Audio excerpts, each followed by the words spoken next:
What's up, everybody? Welcome to episode 414 of Opinions May Vary. I'm your host, JR. My co-host with me, Alex. Hello. Hello, how are you doing? I'm good. We are. It's a justice, just us, just the two of us, Will Smith style. We can make it if we try. I apologize. I should probably just restart. No, we'll power through it. We are here. It is Spooky Month. Spooky Month has kicked off. We're like halfway into Spooky Month, and it's our first episode, but that's the way the cookie crumbles, and we're gonna get spooky now. It's been kind of a weird Spooky Month because Alex has a life this year. It's weird. Has that been a fun adjustment? I don't know, cause I've just been doing what I've been doing all summer and all spring. So now that it's fall, I don't recognize that I should be painting zombies and making monsters for 30 hours out of my weekend. It just hasn't clicked, and I don't know. I might feel it later on. But I imagine watching my whatever. friends posting about like missing and everything, and I'm like, do I? I don't know. I mean, on one hand, because the spookiness is fun, and painting monsters and making zombies and scaring people and seeing all the friends and all that stuff is great. But also, there's your health, and I imagine your heart is a lot happier without all the added stress, and Counting also you're not chugging how many monsters trying energy to stay drinks. awake. Meanwhile, like working 30 hours a week at one job and then working your other job that you Mhm. that you also have to go to. So it's a little bit of this, a little bit of that, but I've been keeping busy. It's been nice. yeah, that's nice. But that doesn't mean that we're not going to get spooky here on our show. It is still that season. I am getting ready to carve my pumpkin, hopefully tomorrow night, while watching Addams Family, which is like the new tradition in my house. Mhm. We carve pumpkins and we watch Addams Family, which is just, if you ask me, it's heaven. It's definition of heaven. But we're here to kick off some spooky. So if you're missing out on spooky this year, hopefully this is going to help. So But I guess we can just get right into it. I was thinking, we've talked to people that work in haunted houses. We've talked to makeup artists. We've talked about cryptid stories. We've talked about UFOs. We've talked about actual hauntings and other spooky whatnots. We've talked to movies and monster making and prop making. And it was getting to the point where I'm like, well, what's left? What's still interesting? Like, do we want to talk to what haunted houses are running right now? And like, how do we keep going? How do we keep it spooky and scary and disturbing? Because it's a time of year to be kind of uncomfortable with the world. So I figured let's try giving a shot at doing some true crime. And Jared said, you love the idea. I did. Alex brought it up to me. He's like, "Hey, what are your opinions on doing like a true crime thing?" And it was just immediately, yes. My opinion is yes, because it's something that, while I don't dive into it regularly, when I do, I fall in. I just plummet in, and it can be, in a morbid way, like fascinating. Mm-hmm. Um, Mm-hmm. in no way is it celebrating the acts and all that stuff, but it's just the stories behind it. It's from, at least one of the things that we're going to talk about today is from like another time. It's well before us, but it is somewhat local to us in that it took place in Connecticut, which is where we are. Our show is kind of located. So to know that stuff happened literally two towns over, it's kind of nuts. And again fascinating. But like I was telling Alex earlier today, we were trying to set up, when we're gonna sit down and record this and talk about it. And like I also yelled at him for getting me involved in this, because usually like my nightly routine is, I'm gonna lay down, I'm gonna watch some YouTube, maybe read a little bit, and then I'm gonna go to sleep at a reasonable hour. Whereas last night, I was gonna go lay down, and I found myself pulling up videos on murderers and investigative journalism and other true crime shows, like diving into the things that we're going to talk about. And then Next thing I know, it is well past midnight, and I have work in like 5 hours, and I've completely ruined my night. And I cursed Alex for it because it's just one of those things that like, and Alex even called it out. He's like, "Oh, did you do a nice deep dive?" I was like, "Yeah." But we're gonna give a shot at talking some true crime. One of them, I mean, both of them are pretty local. One of them is extremely local. So if you're from the New England area, these things might either sound familiar or something that you can look into yourself. But let's talk about some scary, true stuff that actually happened. In And case any listeners are familiar, we're not good at this. This is our first time doing this kind of research, not on like, okay, so remember when Thor had to fight the destroyer armor? It's completely different. yeah, this could either go really bad or not too bad. But I'm just gonna set the X. No, it should be fun. I mean, it's fascinating to like dive into this stuff and go deeper than just Wikipedia, Mm-hmm. because Wikipedia is just so easy to just halt on and then take it as fact and then just stop there. Yeah. But it's also nice to find like other, and one of these, I don't want to get too deep into it yet, but like because they're local, it's like local newspapers Yeah. that like I used to sell on a daily basis. And I'm like, oh man, like it hits home when you see like, the Hartford Courant. It's like, I know that paper. It's just cool. But the Hartford Courant is the oldest, longest running newspaper in the United States. I did not know that. Yep. So that's one thing we've learned. Damn right, Hartford Courant. If Connecticut can offer anything, there's one thing. So when also Connecticut, I have no idea how legitimate or true this is, but the town that I grew up in, Windsor Locks, tiny little town, when I was a kid, it was always pounded into our brains that the first Christmas tree ever in the United States was from Windsor Locks. I again absolutely no idea how legitimate or true that is. I've never tried to look it up. It's just I took it as fact because I was 6 and I had nothing to tell me otherwise. But apparently Connecticut has the Hartford Courant and the first Christmas tree or something. I don't know. There's a chance That's people about say it. that in every state. Yeah, exactly. Hey, we had the whalers too. So my girlfriend was telling me that we have to watch one of her favorite movies. And I would just say, okay, I'm sure we'll explore something you're a big fan of and that is your favorite. She's like, but it's really old. And I go, okay. She's like, it's still in black and white. And I'm like, are there words? Are there sounds? And she said, we have to watch Arsenic and Old Lace. It's from 1944.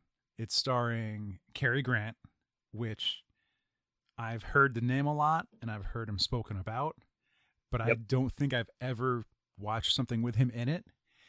And he is a tall, handsome man. And he's a good actor. He can do serious, but he also like can do some silly comedy too, which I had no idea because I've never watched movies pre 1970, I think. Yep. And I kept cracking this joke about where is there a dinosaur in it? Because in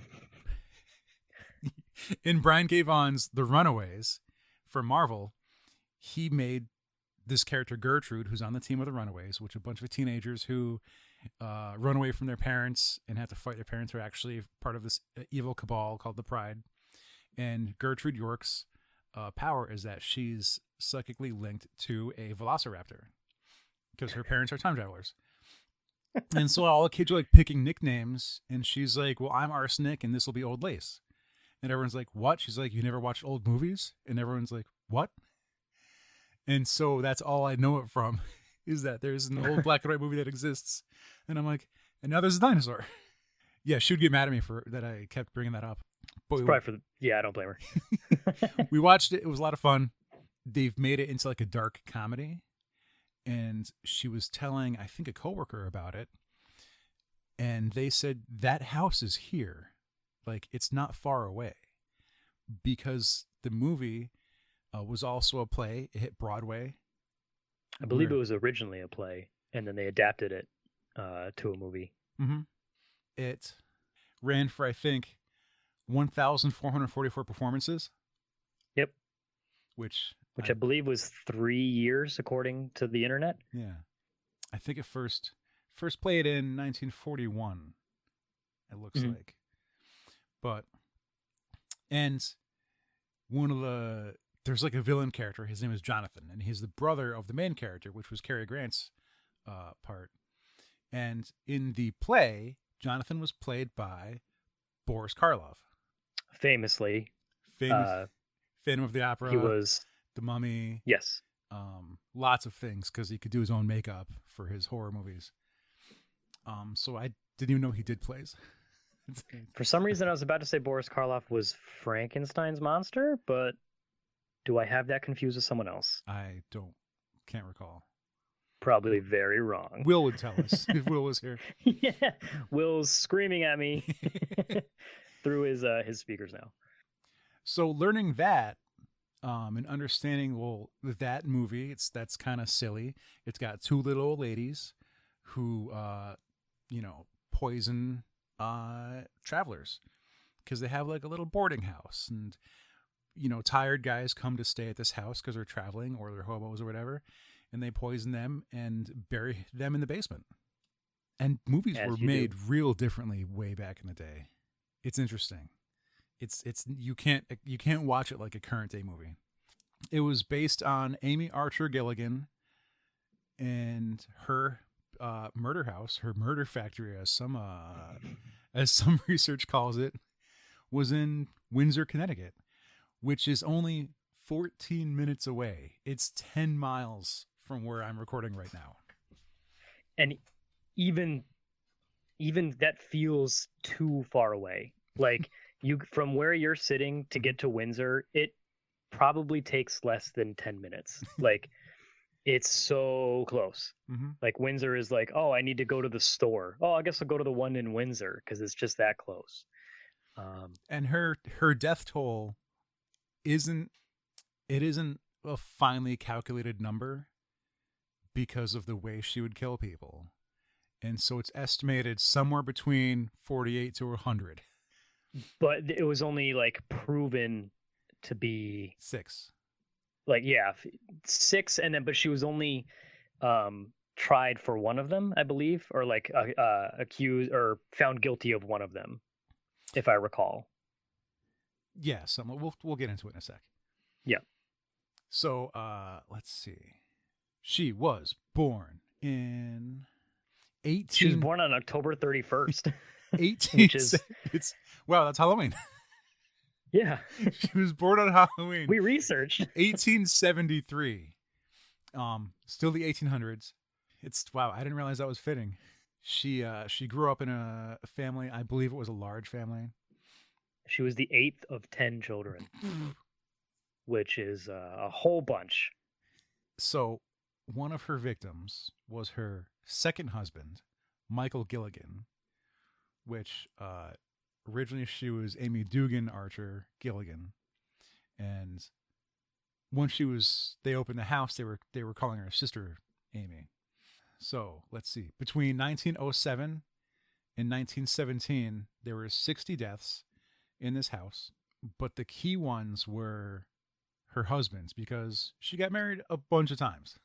With her, now keep in mind, when we say house, she ran a home in Windsor called the Archer Home for Elderly and Indigent Persons, which operated from the fall of 1907 to May 8th of 1916.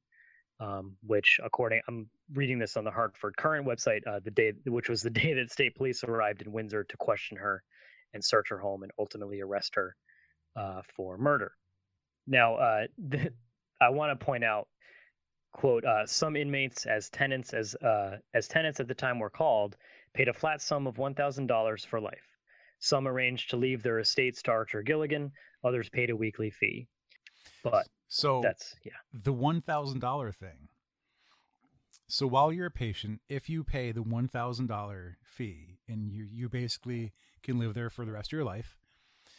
In 1906, I believe I checked, that's about equivalent to $30,000 today. Right. So who has that kind of money?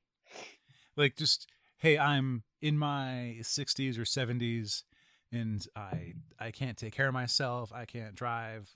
You know, it's difficult just like walking around and cooking my own meals all day.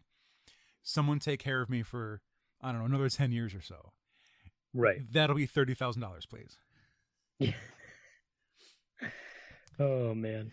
But as you may have hinted at, if they sign over that much money, then she has no incentive to extend their life. Right. So she'll just, Like, you've already paid me.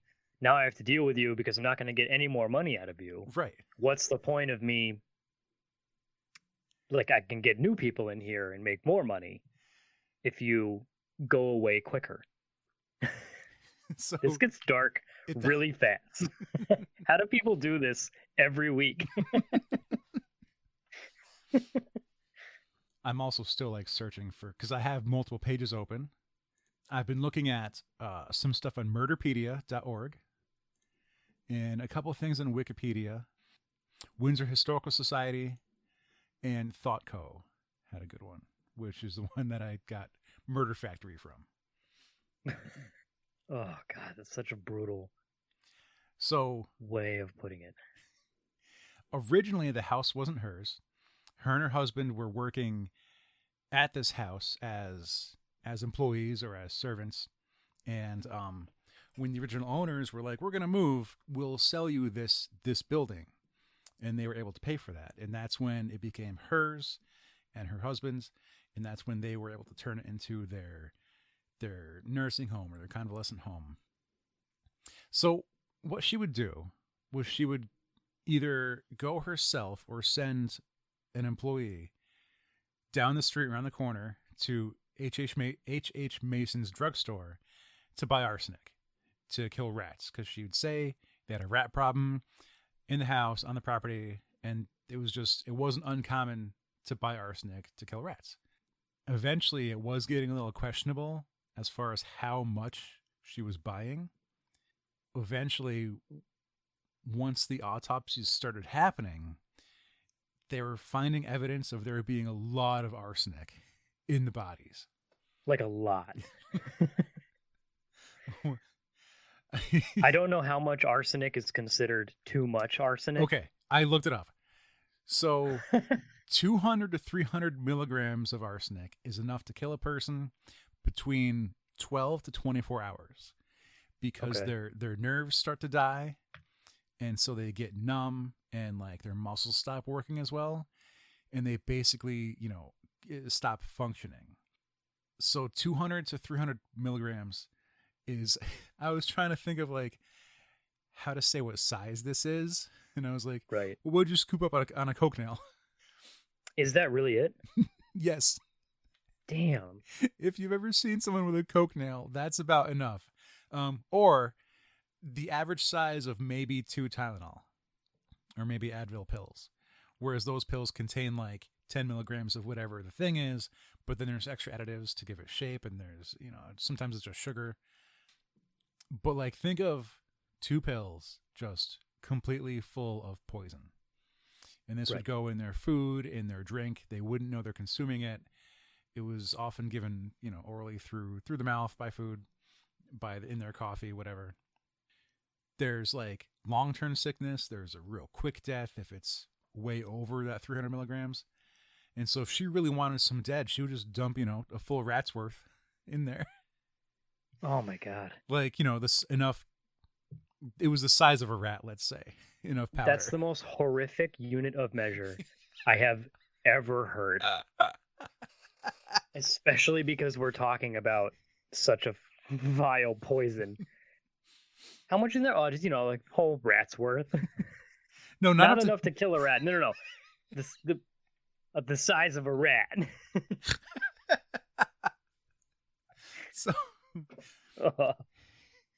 So the second husband dies. No one really bats an eye. That was possible. Second husband died of a, quote, acute bilious attack. In other words, severe indigestion. And like, imagine getting heartburn so bad that you die. Right. Yeah. Like, oh God, man. Like my fucking like we just take uh not a Mentos. What am I thinking of? Why can't I think of the antacid thing I that know what you mean. they dissolve? Anyways, it doesn't matter. But it's because like her first husband died, Mhm. which was like nobody really thought much about that, Yeah. despite the fact that she had taken out an insurance policy on him like a few weeks before his death. Right. Um, she marries again in 1913, and then her second husband dies only 3 months after they married, of the acute bilious attack, in which within that 3 months he draws up a will, leaves his entire estate to her, and then apparently, according it was determined to be a forgery because it was written in her handwriting. Um, so there's already, just with these two, like so much suspicion. Mm-hmm. But I mean, different time. It's it's what you can only prove in court. Blah blah blah, and we move on from here. So yeah, her second husband dies 3 months after they're married. Meanwhile, they're taking in, they call them, what was it, lodgers or inmates, the people Right, that they would or welcome in. tenants, I guess. Yeah, and they're taking in, more of those, but that's just elder care, and the elderly die all the time. But this is new enterprise, and there might be a lot of nursing homes now, but there weren't that many back then in the early 1900s. So, in fact, at the time of these murders, the Connecticut State Police were only about 11 years old. Jesus. So that means nothing is regulating or monitoring their house, Right. of them, like caring for other people. There's nothing to like inspect. There's no group or authority to be like, oh, this isn't safe. You've got too many rats. You've got way too much arsenic. Why are there 20 jars of arsenic here? So much arsenic. I mean, got a lot of rat. It was a different time. Mm-hmm. Let's see. James Archer left Amy with a 12-year-old daughter that she had to take care of and pay for. She went to Windsor's Campbell School for Girls, and the tuition fees were getting a little hefty on top of the piano lessons. Oh dear. And they also owed back taxes, and she was at a great loss. And there's actually a letter of her sorrow where she was, trying to say how will have trouble paying for the school and the lessons. And what can she do about that? Right. But the answer was a lot more murder. Yeah. I mean, if you just crank people through the home, getting, up to $1,000 a piece. And then at the time, can you imagine 30 grand for every person? Like, that's a lot of money, especially when you're in dire need of it. So it was Mr. Gilligan, the 56-year-old, who had died, and his family were very concerned. I believe that his death certificate, if you didn't already say, valvular heart disease was the primary cause of death, with an acute bilious attack. What's a bilious attack? What? I think is it bilious? Oh, bilious, that makes sense. Your bile. Oh, that's the heart disease thing? Your stomach bile, your severe indigestion. So, while her tenants, her old people, her elderly are dying, there's no family members nearby. Like either they've moved on or they've also died. There's no one to take care of them, or they've traveled a great distance because the country's expanding. So when the elderly and infirm are dying, no one's there to claim the bodies. No one's, getting upset. They're just assuming it was their time. And so they're just okaying it. But with Gilligan's death, his family wasn't having it. And I believe his sister demanded an autopsy because she didn't believe he should die this soon. And with his family, checking in or being a part of the family and visiting, they may have been witnessing boy, there's a lot of people dying here. So why is there so many dead? And they were able to eventually do an autopsy on him, which I looked up. Autopsies are not extremely common. The numbers I saw were more from the 1980s, whereas like over the 10 years between 1980 and 1990, the percentage had gone from about 17% of deaths had autopsies down to about 14. And usually they don't do like a full autopsy on every body that comes in. It's ones not the stuff that CSI and NCIS have led us to believe, where every single person who dies gets a full-on autopsy report. If they fall down and hit their head, they hit their head, they're dead. That's it. We did it. Yeah. Problem solved. They died from hitting their head. It doesn't matter if they were dizzy or if they were drugged. It's the head hit. We're done here. Just go ahead and wash them up. We did it. I think it's Gilligan. His family wasn't happy because they didn't get the will. Right. And then Franklin R. Andrews, apparently a healthy man. Mm-hmm. After Andrews' siblings came into possession of some of his letters, they noted occasions where she was pressing him for money, and they got suspicious about it. A suspicious loan is how the Courant put it. So she kills both of her husbands, and then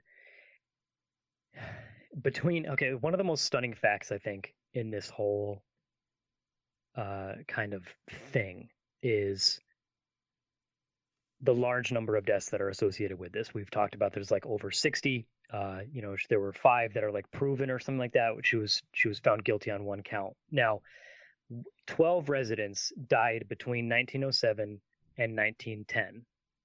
So it's 3 years, 12 people died. But between 1911 and 1916, 48 residents died. So it's a little bit of a spike. Now, apparently, one of these residents was Franklin R. Andrews, and this is an important name because this was kind of one of the straws that broke the camel's back, whatever metaphor you want to use, because supposedly a very healthy man just out of nowhere just died while doing some gardening, I believe. Cause of death was found to be a gastric ulcer. Now, this was... he was buried, everyone moved on, but then it was found that Andrew's sister became suspicious because she received his belongings and found a letter from Amy Archer Gilligan, asking for money, pressing Andrews for money. According to the Hartford Courant, a loan as near as $1,000 as possible. So Andrew's family starts to get suspicious. They start to look into this, and then let's see here. He was doing yard work. He died on the lawn. He was dead before midnight. People got suspicious of how he died so quickly when he was supposedly healthy. So wanting to investigate and wanting to find out the real cause and try and pin this on someone and see what happens, and they suspected it was Amy, it took 2 years. Right. 2 years after his death, Andrew's body was exhumed and he was given an autopsy to find enough arsenic to kill several men. And I don't know how arsenic, like if it dissolves or like if it just kind of hangs out there, but like if there was like a degradation and 2 years later there was still enough arsenic to kill several men in his system still, like that's a lot of arsenic. I'm coming up with, how they say like, oh, the worms eat your body when you're in the ground? Yeah. That would have killed every worm. Every one of them. For miles. Boy. So he gets exhumed. They find the arsenic. And I believe that was what was used to arrest her. That's also when they examined Michael Gilligan's will to see her handwriting in it. Right. Yes. Yep. So let's see. So the police show up at her house, start questioning her about the excessive number of deaths. So because like people are actually starting to look into this now and think, wow, there are a lot of dead people And the thing they have in common is this home. And she replied, quote, "Well, we didn't ask them to come here, but we do the best we can for them. They're old people, and some live for a long time while others die after being here a short time," which is just, it just, when you think about the amount of people that, like, she seems so unconcerned Yeah. that like 60 people have died in the last, what was it? It was 1907 to 19, like 9 years. Like, how many people per year is that? I can't do that math, but especially when, like, yes, some of them are old, and some of that argument can hold water for some people, but other people like Andrews, who was fine and healthy and by all accounts, a healthy person, keels over and keels over and faints in a garden, and then within like 6 hours he's dead. You know, and then of course a massive amount of arsenic is found in his system.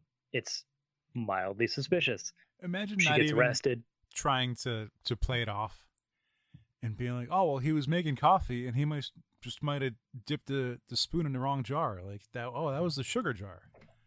Instead of getting a spoonful of sugar, what do they call it? Lumps? How many lumps of?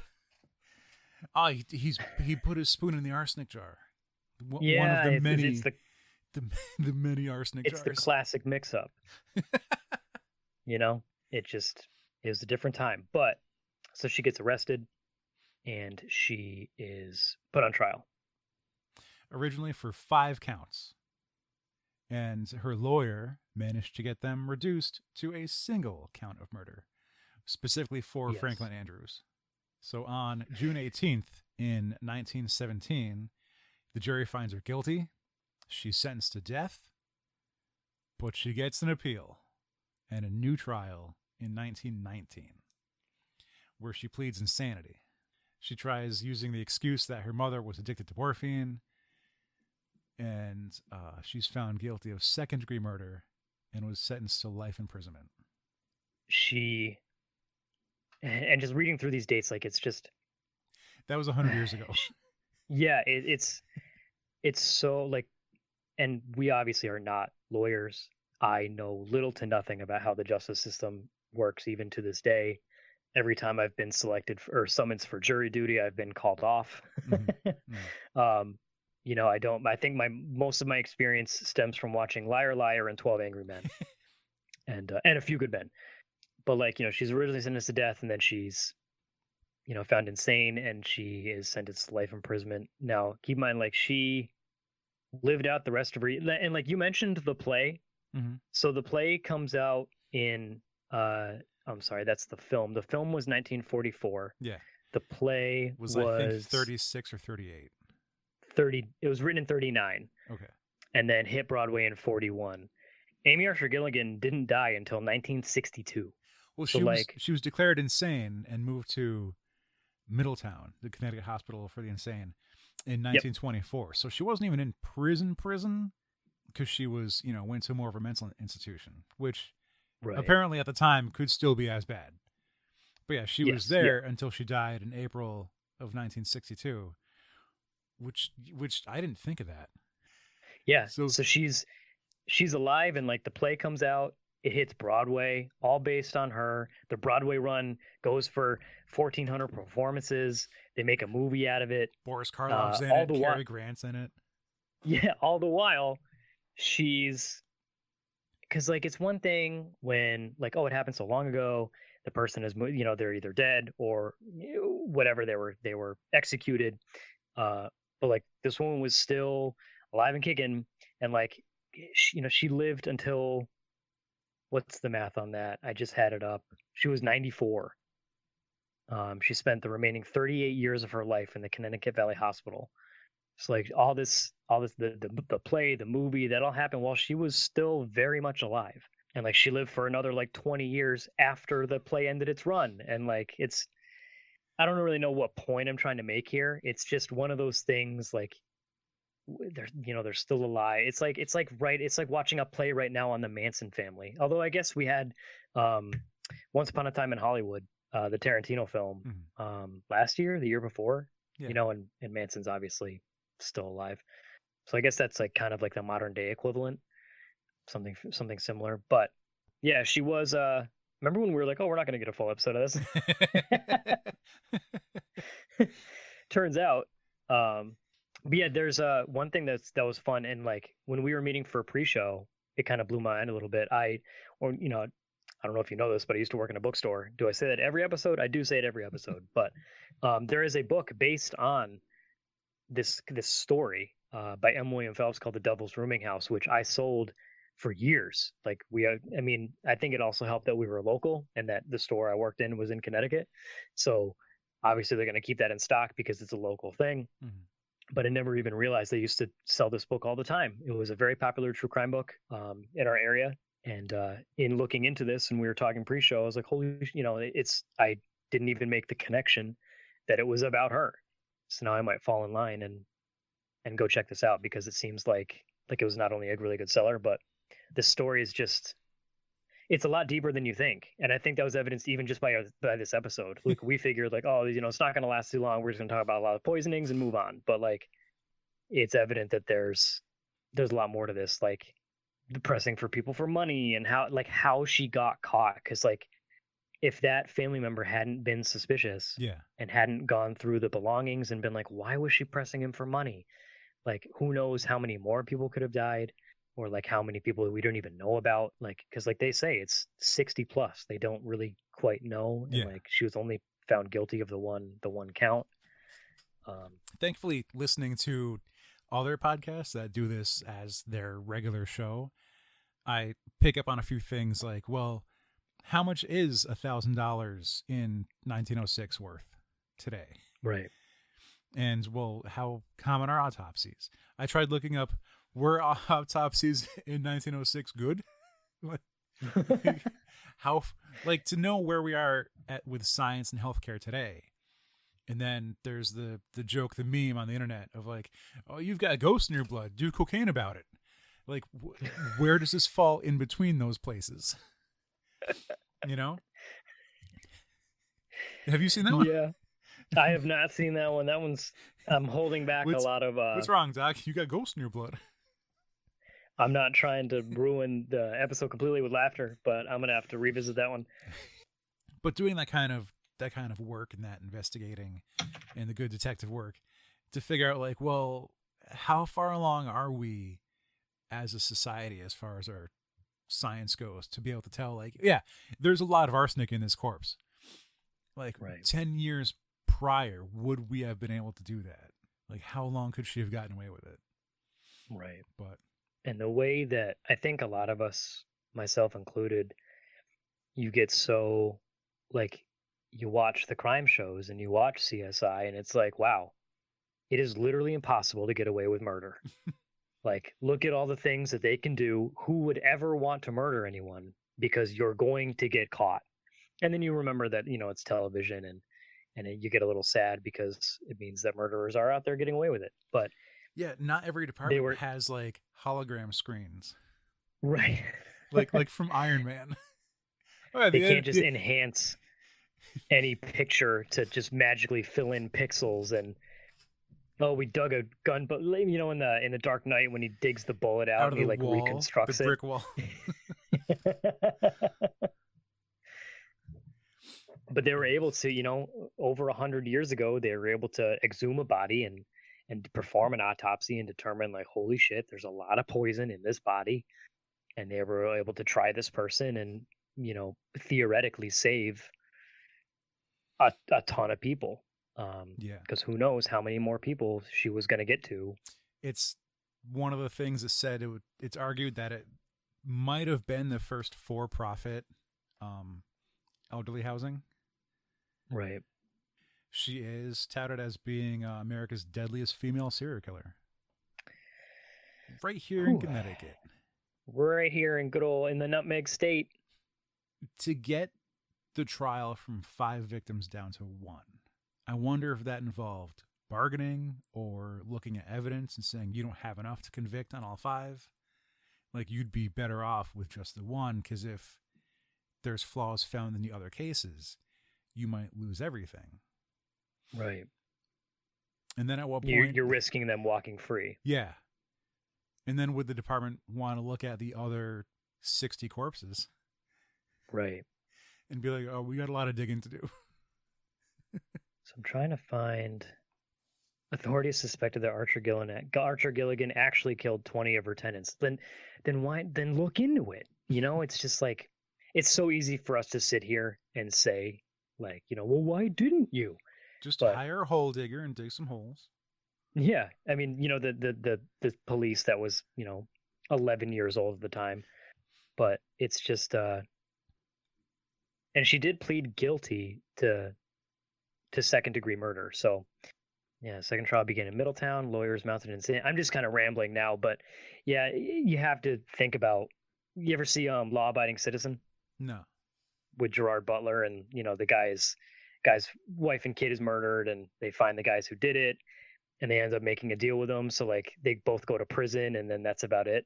And the guy's initially pissed off. He's like, well, why did you make a deal with them? Why didn't you try to put them away? And they're like, because we could risk losing it. And then that's where the whole movie kind of kicks off, and it's Gerard Butler getting his revenge for blah, blah, blah. Oh, The legal system is, yes, exactly.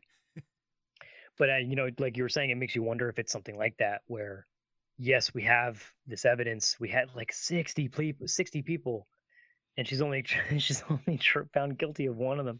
There just had to be some sort of deal or. I wonder if courts and law had the concept of, no, you're not just going to be put away for one life sentence. You're going to be put away for 30 life sentences. Right. Was that a thing then? Yeah. But she was tried. She was originally sentenced to be hanged, and then it was changed. She spent the rest of her life in a mental institution and died at the age of 94. And according to the Hartford Courant article, she, quote, mostly sat in a chair, dressed in a black dress trimmed with lace, a Bible in her lap, and prayed. So that's okay. Hence whatever. The name Arsenic and Old Lace. Yeah. Yep. If you want to get a better concept of this story, I suggest reading the book. I imagine there's a lot more information laid out in a better way than we've done it. Yeah, we're just here to tell you. I almost said a fun story. We're here to tell you a story, about something that was local. I know a lot of our listeners are local to us, so it's most likely going to be local to them as well. So we're here to just kind of chat about it. If you want to read more concise information, The Devil's Rooming House by M. William Phelps, go to your local bookstore, independent bookstore, Barnes & Noble, whatever. Check it out. I'll include a picture of the house on the post on the our Instagram. Have you visited? Yeah. Nice. We went Was it a couple months ago. It looks like a normal brick house. Like, yeah, isn't that funny how that works? there's parts where you could see like they modified a few things, or like they moved the doorway, or like there used to be a window here. So you could definitely tell like what's 50-year-old brickwork versus 200-year-old brickwork kind of thing. Right. No, but like people live there. It's rented out. Yeah, there's still cars in the driveway, so don't get too creepy about it. Right. Walk up and knock on the door, like, "Hey, could I see the like were the bodies down here? Like, just leave alone. Just sneak your picture and get out. Just be respectful as you would of anyone's home." Right. Yep. Yeah. So that's the tale, the story of Amy Archer Gilligan, Arsenic and Old Lace. Check out the movie. It's from what I hear, it's a real banger. That's how Alex put it. It is. It's got an 8 out of 10 on IMDb. It's good. And right? I did confirm, by the way, Boris Karloff was Frankenstein's monster. Oh, good.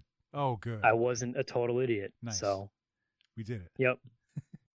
So the next kind of that we're going to do is going to be, it's local, somewhat a little less local. It's not right in our backyard like the previous segment, but this one has been taking place in Boston. This one's going to be a little bit different from what we just talked about. The first one was, this happened a long time ago.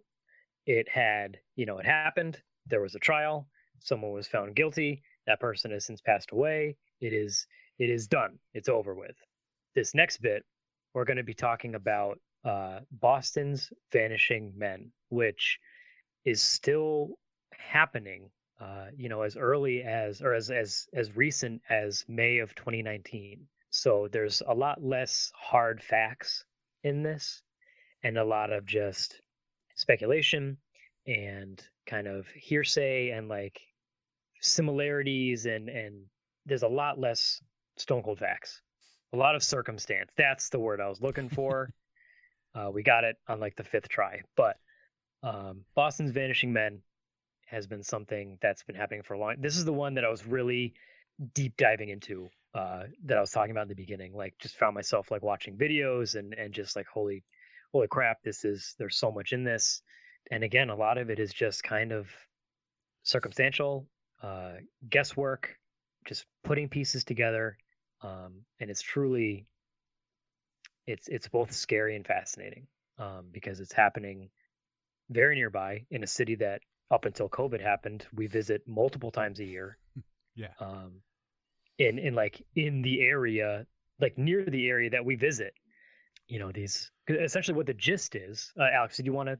I don't want to hog the whole thing. Not really, other than I don't remember where I first heard it, but I heard Right. about this happening. And it was one of those things where they go, why is no one talking about this? And then I was like, yeah, no one is talking about it. And even with everything that I've listened to and I kind of keep my ear out, I still haven't heard more about it. I haven't seen a lot of other, I guess, shows do segments on it. For the reason of like, well, it might be a conspiracy theory. It might all be dismissed. It might all be circumstance. It could all be reasoned for. Okay, but what if it's not? And everything behind that. So that's all really I have to get us started. Essentially, starting as far back as August of 2001, it's a series of missing persons cases, and bodies being found and people going missing in Boston, typically around the same area, usually around like the same age, like it's men typically in their 20s. Once in a while there's a few in their 40s, but it's right. a lot of like college age men. It's a lot of just handsome guys in bars. Right. Sometimes drinking, sometimes not drinking. And it's the way it gets described, it's creepy. Yeah. It's just, I found one of the main sources, that, because there's a subreddit devoted just to this case. It's r/Boston's Vanishing Men, aptly titled. And one of their main resources that they there's like a FAQ, and it's like, here's what's going on. You can learn more clicking on these links. One of them is a blog post, a WordPress website called Cryptidantiquarian, who chronicles like each of the known victims that's like, supposedly associated with these disappearances. And it gives like, not insanely detailed, but like a rundown of what happened with this person, or like with each person rather, and how they went missing, whether they were with people or they weren't with people. Like one person was just like, they got disconnect, or they were with their friends in Boston during a blizzard, and like they got split up, and then next thing you know, one of them is dead, and they turn up weeks later in the harbor. And it's just cases like that over, and when you just read it over and over and over again, and with the velocity or the magnitude of which is happening, like it's over 40, I believe, supposedly. Yeah. The number of people whose bodies have been fished out of the harbor, rivers, and reservoir that surround Boston is more than 40, although most don't make the papers. But even in 2019 alone, there's 3 people who are linked to this case, or that have been linked, not officially in any police capacity or anything like that, but linked to the kind of the mystery in general. I listened to a podcast on Crawlspace. That's the name of the show, Crawlspace, True Crimes and Mysteries. And they spoke with Elise Jagger, unless it's Elise Yeager. And that's who writes Cryptidantiquarian. And they're the one who's pretty much responsible for like putting the pieces together and realizing oh, there's a lot of dead bodies floating in the Charles River or around Boston. There's enough people where it seems like it's coincidence. And that's where they started putting it together. And Cryptidantiquarian is kind of the first place to say these are possibly connected. And so Right. that's actually a really good episode where the host researched it and they're talking with the person who wrote the article and did a lot of research themselves. And they also, when possible, could talk to some of the family, because there's a lot of reports of like, well, none of the victims were depressed, they weren't suicidal. There was one person who's like, oh well, his parents were sick. It's like, well, then you want to take care of parents. You normally, in most cases, you don't want to commit suicide. And so out of most of them, they shouldn't be ruled suicides, but they are. But there's no other explanation for it. And that's one of the things that they came to a conclusion about. But there's just so much else going on between the relative ages, the relative situations. A lot of them all happen between October and March. So the temperature of the water is 40 degrees or below. Oh, I closed that box. Damn it. So, what that means is in 30-degree water, you can die of hypothermia in about 15 minutes, I think. If it's around 40, you can last up to an hour. And if it's under that, then you have less time.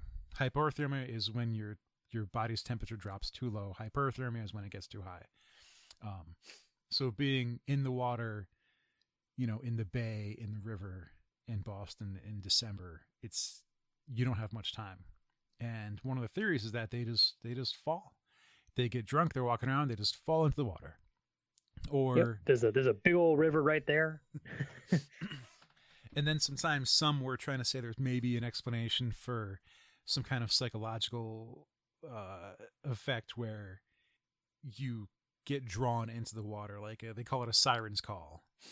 But once you get in, like, you don't really get snapped out of it to decide I need to get out of the water and get warm.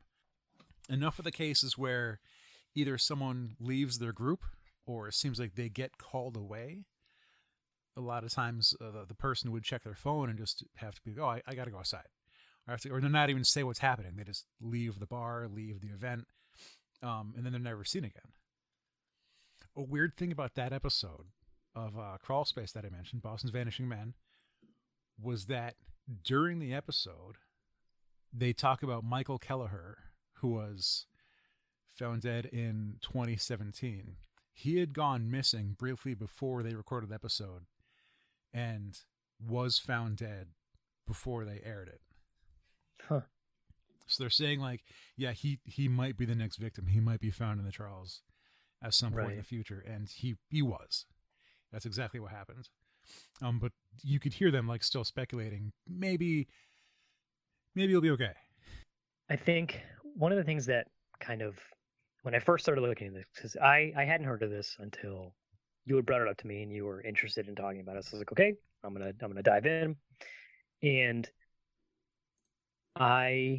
it's very easy to just kind of, especially nowadays, where everything is a conspiracy, with the current political landscape that we're in, we just assume that everything is the doings of people with malicious intent, and then other people are called crazy because why would you ever think that? That's insane. Only a crazy person would think like that.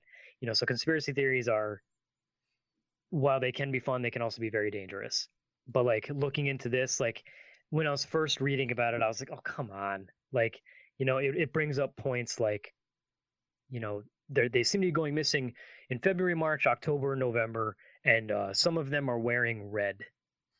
And I'm like, oh, okay, like red is it's a common color, like is that just fishing for any sort of Connection, of coincidence or similarity or anything like that? But then, like, as I'm diving more into this, I'm like, okay, something's going on here.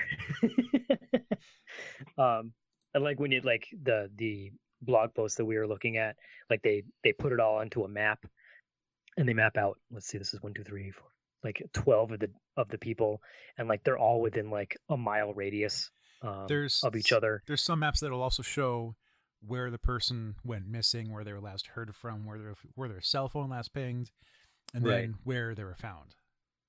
The proximity is something that really like catches your eye, to be like, if you're kind of skeptical, like when you look at the proximity, it's really like one of the first things, at least for me, that was like, okay, so maybe I can stop being such a pessimist, and look into this, with a more critical eye, or more, not critical, but like understanding, I guess. But there are a lot of similarities. The Cryptidantiquarian points out that 3 victims were all from North Carolina.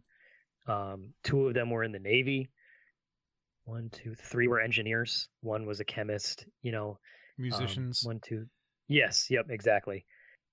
It's just, and when you read each individual story, like it gets creepy. Like it talks about one person he called his girlfriend and was like, hey, can you pick me up at this location? My phone's about to die. And she gets to the location like minutes later, and the person's nowhere to be found. And they find his phone smashed on the road or on the sidewalk, and it's just reading story after story after story. The way they chronicle it is just, it kind of gets to you, and it's scary considering this is nearby, and like the theory that no one's really talking about it, especially the authorities, which I guess is like a whole another subject into why is nobody really looking into this.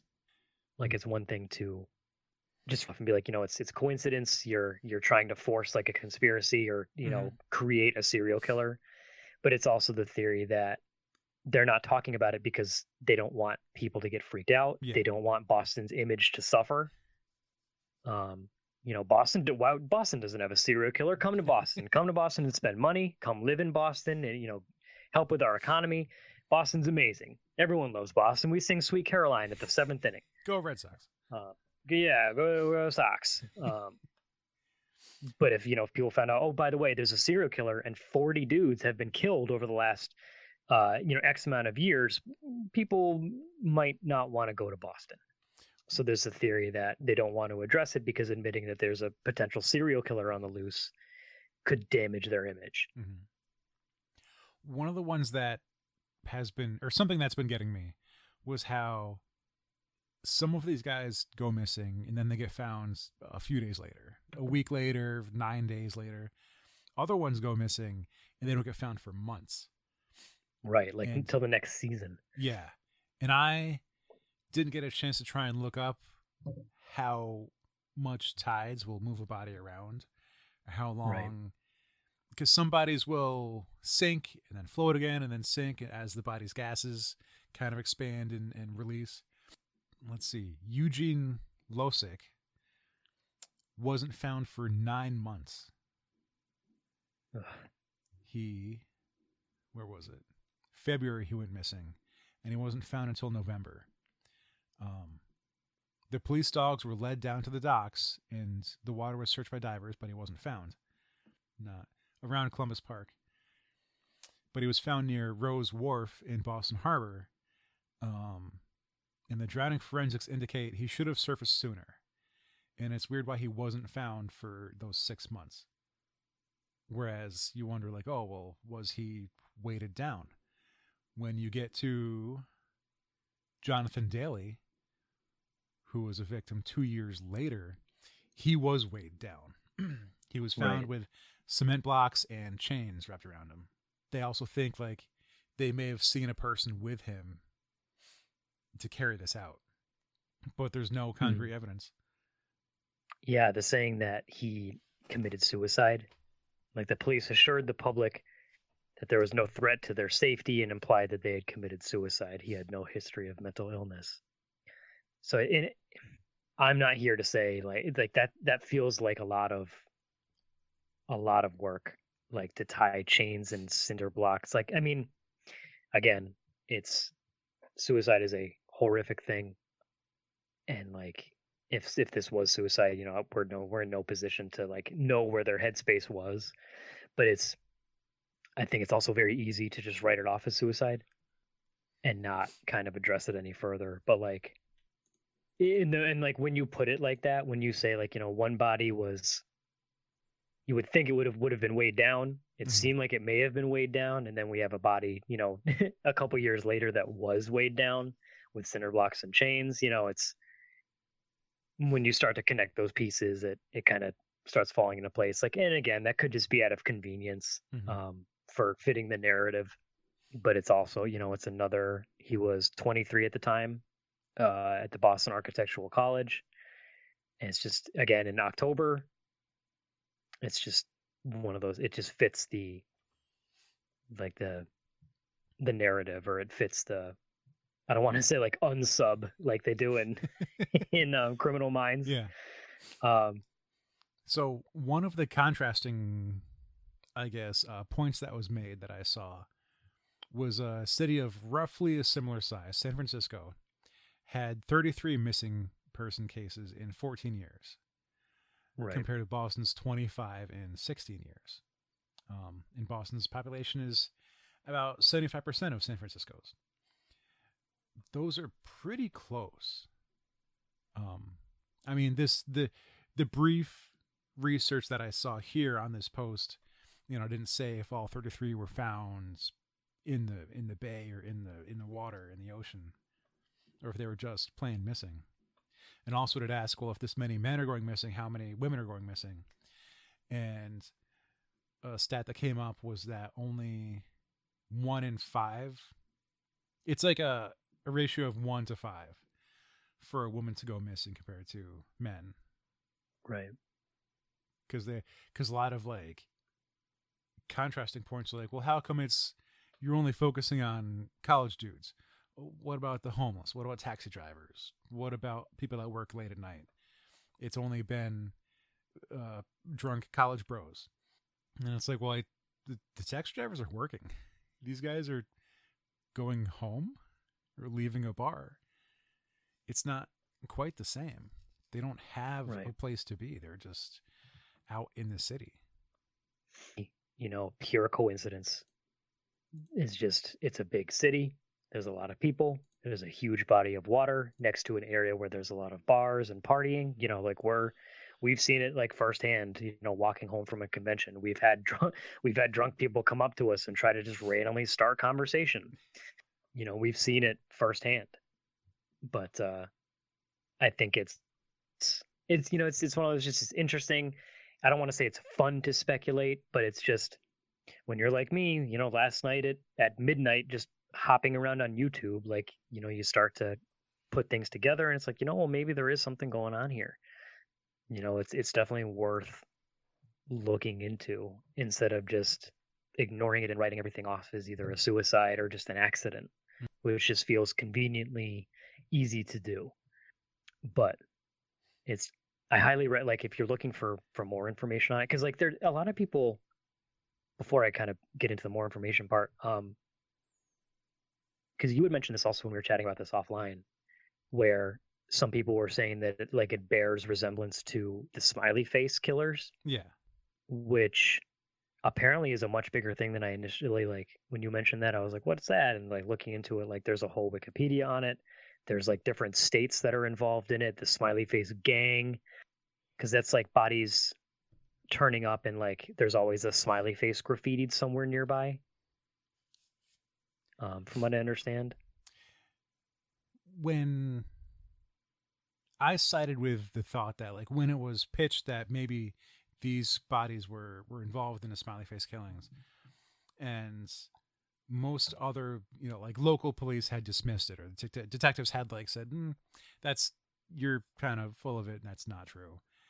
Because in the density of that city, like within a square block, you could find almost anything. If you want to say, find me graffiti of a star, find me graffiti of of Puerto Rican flag or something, there's a good chance you could find it if you're looking for it, and it might not mean anything. Right. It's like, well, what's the search range you're going to go for? Oh, it's 5 blocks away. It's related because it was 5 blocks away. You serious with that? And what do you think of the smiley face? I I don't know. I think I don't know enough about smiley face to start correlating. I just got kind of hooked on. I think it's easy to bring it up because it's like similar in the fact that it's drownings and all that stuff, but it's also we don't even know if the Boston guys are just one person. Yeah. I mean, when you're on the subreddit, they even mention like the theories behind it, and like when you like, I was like, oh yeah, let's check out the theories here, and they have like 50. Yeah. The idea of serial killer, a network of killers, a killer couple, victims being drugged, a technological siren. It's The number of when you get times into that, hypnosis came up in that, right? I thought were kind of silly. It takes a little bit out of it. It's like, well, now you're just saying it could be literally anything.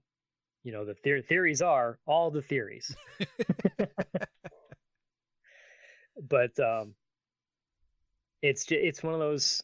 It's scary, especially when it's a city that's just held in such high regard. Especially like we love going there. It's just a good time. I despite the fact that I'm a Yankees and Giants fan, I still love going to Boston. I prefer going to Boston over New York. It's just a fun city. Like the 3 streets that I actually know. But to think that, especially in years that because we've been going to Boston since 2009. Yeah. And since 2009, there's been 1, 2, 3, 4, 5, 6, 7, 8, at least like 25 people found dead. But not near the Seaport Trade 30. Center. Not Right? the BCEC. Right. But I just it's remembered. It's just scary. I stayed at a bed and breakfast on Commonwealth Avenue when I was still dating one of my exes. And I went out to try and find a place to get dessert. And I was just alone. By yourself? Walking up and down the street, looking for whatever was open to find like some ice cream or some cake or pastry. And it was like after 10 p.m., almost midnight maybe. And this was between this was between 2002 and 2005. Right. Yeah. So like mid-20s for you. Yep. Man. And like according to this, I mean, they've been happening since 2001. So that was, I mean, from 2001 to 2010, there was 1, 2, 3, like at least 10 people, according to this list. Again, I'm getting most of this information from the subreddit. I mean, it was also sober, so I guess I was safe in that regard. True. And not wearing red. Yep. I mean, plenty of the victims were also sober. They weren't all like sloshed or whatever. Right. And then one was a college professor.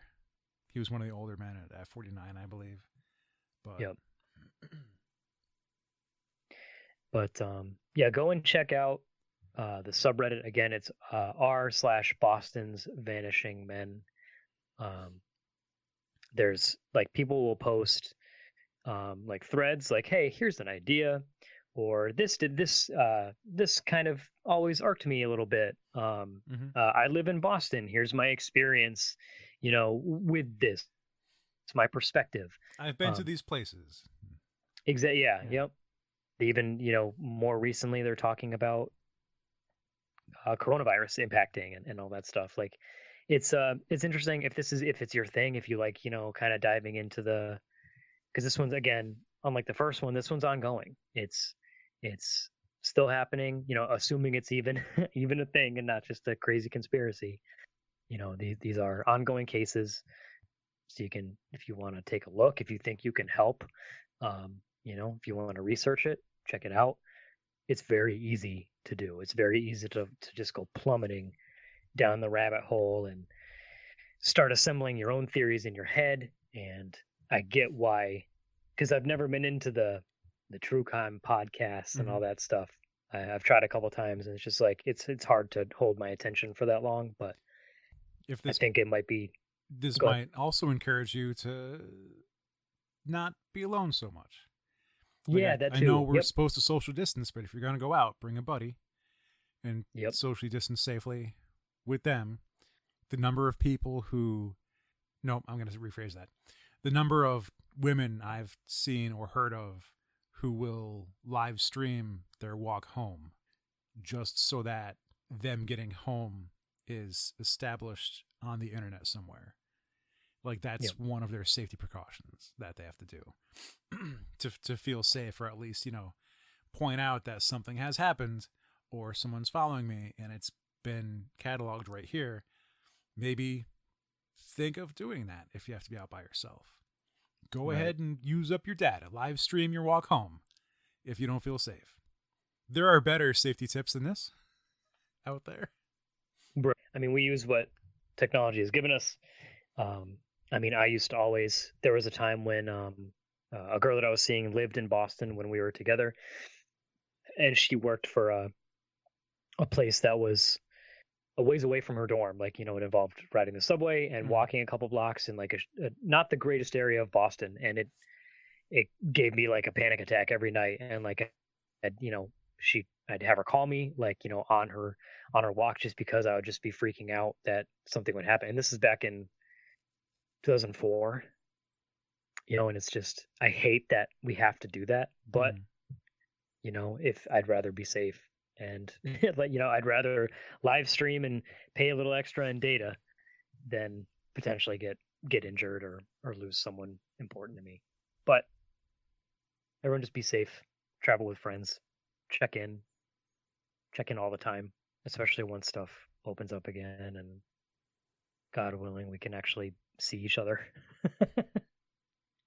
eventually. But now that I'm sad, this is man, I don't know how people do this all the time.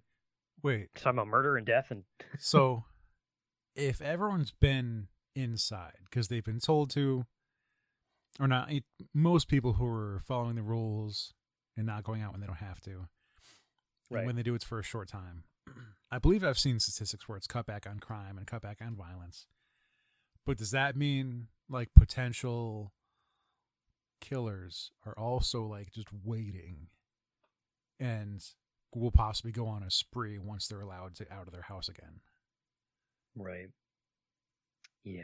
Huh. I would like for that not to happen. Because there's been no Vanishing Men for 2020 that we know of just yet. Yeah, at least according to the subreddit, the last one was, it just says there was a body found, the name and the age, what hasn't been released yet, and that was in May of 2019. So that's over a year. So, if it was one person, maybe they're gone, maybe they stopped, or it's just COVID's happening. They're lying in wait. So just be careful. Just be careful, everyone. Yeah. This was hopefully it was a good kickoff to spooky month, spooky awareness. It's not really the same as talking about what we use instead of pumpkins for the first jack-o'-lanterns. No, we a little bit different, but they use turnips. It's crazy. They look terrifying. On cabbage night, there's fires. Yeah, we don't know what we're gonna do for next episode just yet. Yeah, we'll figure it out. Yeah. We'll find something. Yeah. But I think this is a nice change of pace. It's something that I don't think we've ever really done this before. No. And it certainly opened my eyes to like a new kind of genre, if you will, of investigative reporting entertainment. But hopefully everyone listening liked it and is enjoying a nice Halloween season. It's certainly a different one this year. It is without a doubt the strangest Halloween that I've ever been a part of. I just hope that everyone stays safe. Wear your damn mask, whether it's a scary one or a health one. Up and over your nose. I'm going to say it every time. Up and over your nose. But yeah, this was fun. Alex, thanks for a good idea, man. This is a good time. Yeah. Like, I'm a little sad, but hopefully let's not do these too often. Yeah, I'd like to. It would be nice if these podcasts could, if they would just stop and like, oh, we can only talk about the ones from years ago because nobody else dies. But who knows? Anyways, I think I'm rambling now, so we should probably end. Okay. Yeah, that works for me. Thanks for listening, everybody. And I hope everyone has a a great. I was gonna say rest of, but we're gonna have another episode, so whatever. I'm really rambling now, so I'm just gonna end it. So that's all we got for you this week. Until next time, I've been JR. I'm Alex. And this has been episode 414 of Opinions May Vary.